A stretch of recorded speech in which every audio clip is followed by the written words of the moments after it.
नमस्कार दोस्तों, मैं गौरव सर आप सभी का गौरव आईटीआई क्लासेज में स्वागत करता हूं।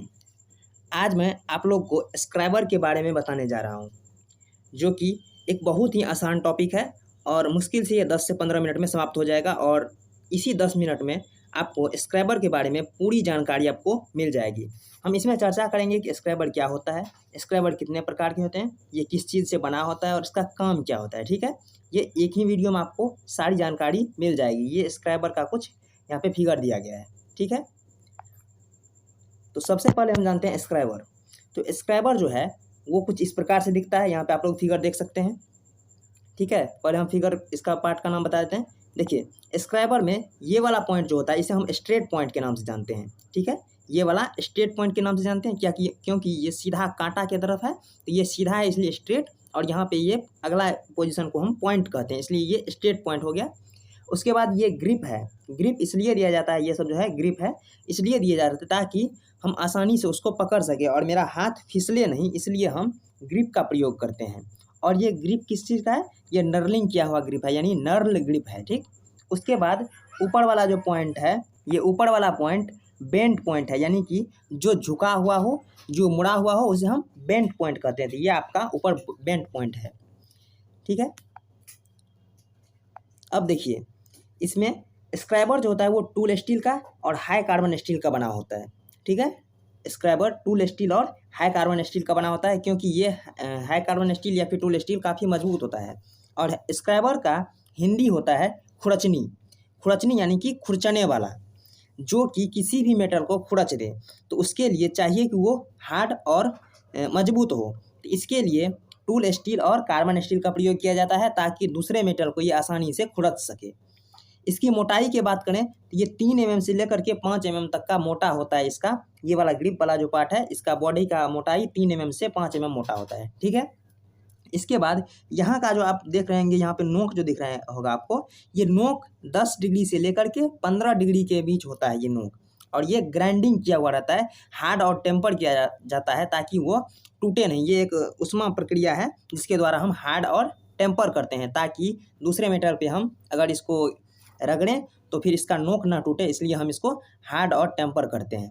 ठीक है, ये 10 डिग्री से लेकर के 15 डिग्री के अंतर में किया जाता है। ठीक है, इसकी लंबाई की बात करें तो लंबाई इसका 150 से लेकर के 200 mm तक का इसका लंबाई होता है। टोटल अगर लंबाई की बात करें तो ये 150 से लेकर के 200 तक ये लंबा होता है। बाकी जितना भी स्क्रैबर का टाइप होगा वो सब इसी मटेरियल से बना होगा, जो ये टूल स्टील और हाई कार्बन स्टील से। ठीक है, लंबाई भी लगभग समान ही रहेगा सबका, 150 से लेकर के 200 mm तक, और कोण भी लगभग समान ही रहेगा। सब कुछ समान रहेगा, बस इसका कार्य बदल जाएगा टाइप में। ठीक है, तो हम चलते आगे। ये आपका स्क्रैबर है। इसके बाद स्क्रैबर जो होता है वो 5 प्रकार का होता है। एक होता है स्ट्रेट स्क्रैबर, दूसरा होता है बेंट स्क्रैबर, तीसरा होता है एडजस्टेबल स्क्रैबर, और चौथा होता है ऑफसेट स्क्रैबर, और पांचवा होता है हमारा पॉकेट स्क्रैबर। ठीक है, टोटल स्क्रैबर हमारा 5 प्रकार का होता है, पांचों का अलग अलग कार्य होता है। ठीक है, तो हम शुरू करते हैं 1 नंबर से। ये हमारा स्ट्रेट स्क्रैबर। स्ट्रेट स्क्रैबर का प्रयोग हम खास करके सीधी लकीर खींचने के लिए कहीं भी करते हैं, यानी कि इसमें एक पॉइंट होता है जो कि वही 10 डिग्री से लेकर के 15 डिग्री के ऊपर ग्राइंड किया हुआ रहता है। इसकी मोटाई की बात करें तो यही 3 से 5 mm तक मोटा होता है। लंबाई भी हमारा इसका 150 से लेकर के 200 mm तक का मोटा होता है, यानी कि लंबा होता है। बाकी सब कुछ जितना क्वालिफिकेशन इसका है उतना ही पहले जो बताया स्क्रैबर का वही है। ठीक है, तो ये क्या करता है, किसी भी मेटल को आसानी से खुरच सकता है। सीधी लाइन खींचने के लिए हम इस स्क्रैबर का प्रयोग करते हैं, यानी कि स्ट्रेट स्क्रैबर का। ठीक है, ये काफ़ी मजबूत होता है, ये किसी भी मेटल को खुरच सकता है, डायमंड को छोड़कर, क्योंकि डायमंड अपने आप में बाबा बन बैठा है, उसको कोई खुरच नहीं सकता। ठीक है, तो डायमंड को छोड़कर बाकी जितना भी पदार्थ है उसको ये खुरच सकता है आसानी से। ये हो गया आपका स्ट्रेट स्क्रैबर। इसके बाद चलते हैं हम बेंट स्क्रैबर की तरफ। तो बेंट स्क्रैबर में सिर्फ अगला पॉइंट बेंट होता है, यानी कि यहाँ पे देख सकते हैं बेंट पॉइंट, ये आपका 90 डिग्री पर झुका हुआ रहता है आपका बेंट पॉइंट। उसके बाद जितना भी जो कुछ भी हमारा स्ट्रेट स्क्रैबर का क्वालिफिकेशन था वो सारा क्वालिफिकेशन बेंट स्क्रैबर का भी है, बस एक्स्ट्रा है इसमें, ये 90 डिग्री के ऊपर मुड़ा हुआ रहता है। तो स्ट्रेट स्क्रैबर का प्रयोग हम वहाँ करते थे जहाँ सिर्फ सीधी लाइन हमें खींचना हो। ठीक है, लेकिन बेंट स्क्रैबर का प्रयोग हम वहाँ पे करते हैं जहाँ पे हमारा स्ट्रेट स्क्रैबर काम करना बंद कर दे। यानी कि हम बेंट स्क्रैबर से स्ट्रेट स्क्रैबर का भी काम कर सकते हैं, क्योंकि यहाँ पे आप लोग देख रहे होंगे ये नुकीला पॉइंट है, तो ये स्ट्रेट स्क्रैबर जो होता है, स्ट्रेट स्क्रैबर, उसका काम तो करेगा ही, साथ ही अपना बेंट पॉइंट के कारण ये दूसरा काम भी करता है। ये कौन सा काम करता है? मान लीजिए यहाँ पे आपका कोई बेलनाकार वस्तु है, ठीक है, ये आपका बेलनाकार वस्तु है, यहाँ इस तरह से हम बना देते हैं, ठीक है, ये आपका बेलनाकार वस्तु है। अब इसके अंदर में कहीं इसको मार्किंग करना है, तो उसके लिए हम इसका प्रयोग क्यों करेंगे? क्योंकि इसका हम सीधा ये जो पॉइंट है, ये वाला पॉइंट को हम अंदर डाल देंगे और ये कुछ इस तरह का जुगाड़ आता है, तो इसको हम घुमा देंगे तो ये चारों ओर से मार्किंग करके चला आएगा, जबकि स्ट्रेट स्क्रैबर इसके अंदर मार्किंग नहीं कर पाता है। इसलिए हम बेंट स्क्रैबर का प्रयोग करते हैं। किसी भी होलो पदार्थ यानी जिसमें कि स्लॉट हो, उसको हम मार्किंग करने के लिए बेंट स्क्रैबर का प्रयोग करते हैं, ठीक है। इसका भी क्वालिफिकेशन वही है जो स्ट्रेट स्क्रैबर का, यानी कि लंबाई, मोटाई, चौड़ाई, लंबाई जो भी है सब कुछ समान ही है, और नर्ल्ड ग्रिप यहाँ पे लगा हुआ है ताकि हम आसानी इसको पकड़ सके, ये फिसले नहीं हाथ से। आगे हमारा एडजस्टेबल स्क्रैबर। एडजस्टेबल स्क्रैबर भी सेम बेंट स्क्रैबर की तरह ही होता है।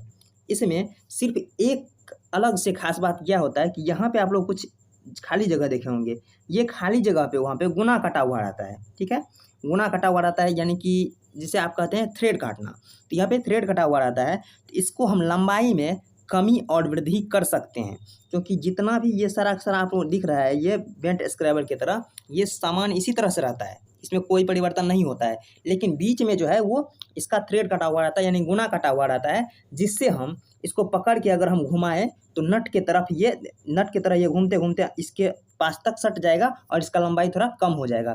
फिर खोलना चाहे तो उसको घुमा करके हम लंबाई थोड़ा बढ़ा सकते हैं। यानी कि एडजस्टेबल स्क्रैबर में हमें एक फ़ायदा होता है, लंबाई को बढ़ा और घटा सकते हैं अपने कार्य के अनुसार, ठीक है। तो एडजस्टेबल स्क्रैबर में सिर्फ यही अंतर होता है कि इसका लंबाई घट बढ़ सकता है, बाकी सब कुछ बेंट स्क्रैबर की तरह ही। बेंट स्क्रैबर में सिर्फ ऊपर वाला पॉइंट बेंट रहता है, बाकी सब कुछ स्ट्रेट स्क्रैबर की तरह ही होता है, ठीक है। इसके बाद चलते हैं हम ऑफसेट स्क्रैबर की तरफ, जो कि हमारा चौथा नंबर का है। चौथा नंबर में आप लोग देख रहे होंगे ऑफसेट स्क्रैबर। ऑफसेट स्क्रैबर खास करके आप लोग वर्नियर हाइट गेज में देखे होंगे, वर्नियर हाइट गेज जो कि मार्किंग टेबल पे रख करके हम मार्किंग करते हैं, उसमें आप लोग कुछ इस प्रकार से देखेंगे, इस प्रकार से यहाँ पे लगा हुआ रहता है, ये आपका वर्नियर हाइट गेज का ये लंबाई होता है इस तरह से, और उसमें ये चाकू की तरह इस तरह से धार बना रहता है, जिससे कि हम किसी भी जॉब को सीधी खड़ी जॉब पर हम मार्किंग करते हैं, ठीक है। तो इसके लिए हम प्रयोग करते हैं वर्नियर हाइट गेज में प्रयोग करते हैं हम ऑफसेट स्क्रैबर को। ऑफसेट स्क्रैबर को ही हम नाइफ एज स्क्रैबर भी कहते हैं, यानी कि ये बहुत नुकीला होता है और सबसे परिशुद्ध यानी कि सबसे अधिक शुद्ध माप देता है हमारा ये नाइफ एज स्क्रैबर, जिसे हम कहते हैं ऑफसेट स्क्रैबर, ठीक है। और क्योंकि ये एक तो मार्किंग टेबल पे रख कर इसको मार्किंग करते हैं, और वर्नियर हाइट गेज काफ़ी परिशुद्ध माप देता है, एक माइक्रोमीटर वर्नियर कैलिपर के जैसे, तो इसलिए ये काफ़ी परिशुद्ध माप भी देता है नाइफ एज स्क्रैबर, जिसे हम ऑफसेट स्क्रैबर भी कहते हैं। तो यहाँ आप लोग देख रहे होंगे ये आपका नाइफ एज स्क्रैबर है, ये आपका मशीनिस्ट स्क्रैबर जो दिया गया है, ये आपका स्ट्रेट स्क्रैबर है, ठीक है। इसके बाद ये जो दिख रहे हैं डबल इंडेड स्क्रैबर, तो इसमें डबल इंड तो है ही, इसके साथ ही अगर इसमें बीच में नर्ल हो, यानी कि बीच में अगर थ्रेड कटा हुआ हो, तो ये एडजस्टेबल स्क्रैबर बन जाएगा। ये आपका इसको पेन स्क्रैबर या फिर आप पॉकेट स्क्रैबर कहते हैं, क्योंकि यहाँ देखिए आपको पॉकेट में रखने के लिए यहाँ पे क्लिप लगा हुआ है, तो ये आपका पॉकेट स्क्रैबर होता है। हम आगे देखते हैं, अगला है हमारा पॉकेट स्क्रैबर, यानी कि जिसे हम पेन स्क्रैबर के नाम से भी जानते हैं, ठीक है। ये पेन के भांति है, यहाँ देख सकते हैं इसका जो अगला पीछे का पॉइंट है ये पेन जैसा है, इसको हम प्रेस करेंगे तो ये आगे निकल जाता है, और इसको फिर प्रेस करेंगे तो ये फिर अंदर घुस जाता है। यहाँ पे देख सकते हैं यहाँ दो पोजीशन यहाँ पे दिया गया है, यहाँ दोनों पोजीशन दिया गया। आप लोग एक कलम जो प्रेस करने वाला होता है, जिसको पीछे से आप दबाते हैं तो आगे निकल जाता है ये कलम लिखने के लिए, उसी तरह से इसमें भी अगर हम पीछे से दबाएंगे तो आगे निकल जाएगा, और फिर पीछे से दबाएंगे तो ये अंदर चला जाएगा। यहाँ पे नीचे में अंदर गया हुआ है और ऊपर में बाहर निकला हुआ है, तो ये होता है हमारा पॉकेट स्क्रैबर, जिसे हम काम करने के बाद अंदर करके इसको पॉकेट में रख सकते हैं, और ये पेन जैसा दिखता है इसलिए इसको पेन स्क्रैबर कहते हैं। तो इस तरह से आपको पाँचों स्क्रैबर के बारे में हम पूरी जानकारी दे चुके हैं। इसके बाद चलते हैं आगे, कुछ और भी है। आगे हमारा स्क्रैबर को हमेशा 30 से 35 डिग्री पर झुकाकर ही प्रयोग करना चाहिए, यानी कि बिल्कुल ये 90 डिग्री पर इस तरह से खड़ा होकर के काम नहीं करेगा, 90 डिग्री पे नहीं करना चाहिए, ताकि आपको मार्किंग अच्छा नहीं बनेगा।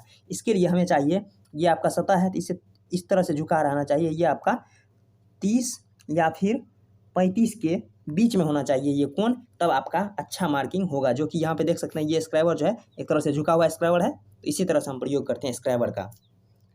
इसके बाद होता है सावधानियाँ, यानी कि स्क्राइबर की कुछ सावधानियाँ होती है जो हमें ख्याल रखना पड़ता है ताकि स्क्राइबर खराब ना हो। तो सबसे पहले स्क्राइबर को कहीं भी इधर उधर फेंकना नहीं चाहिए, इससे क्या होगा उसका नोक टूट जाएगा और आपका काम नहीं होगा, ठीक है। दूसरी बात वही है कि इसको 30 से 35 डिग्री पर झुका कर ही प्रयोग करना चाहिए, ठीक। और तीसरा क्वालिफिकेशन इसका ये है, यानी कि सावधानियाँ ये है कि इसको जब तक नोक को, यहाँ पे जो इस तरह से नोक बना हुआ रहता है, जब तक नोक को हार्ड और ग्राइंड नहीं किया गया हो तब तक काम नहीं करना चाहिए नहीं तो नोक टूट जाएगा, ठीक है। ये आपका तीसरा सावधानी हो गया। उसके बाद स्क्राइबर के साथ किसी भी प्रकार की छेड़छाड़ नहीं करना चाहिए, इससे अगर आपके शरीर पे कहीं भी लग सकता है वो आपको फाड़ देगा, इसलिए स्क्राइबर किसी भी शरीर पर प्रयोग ना करें, ठीक है। इसी के साथ आप लोग को हमें आशा है कि आप लोग को ये समझ में आया होगा। इसी के साथ हम आज का वीडियो समाप्त करते हैं। धन्यवाद।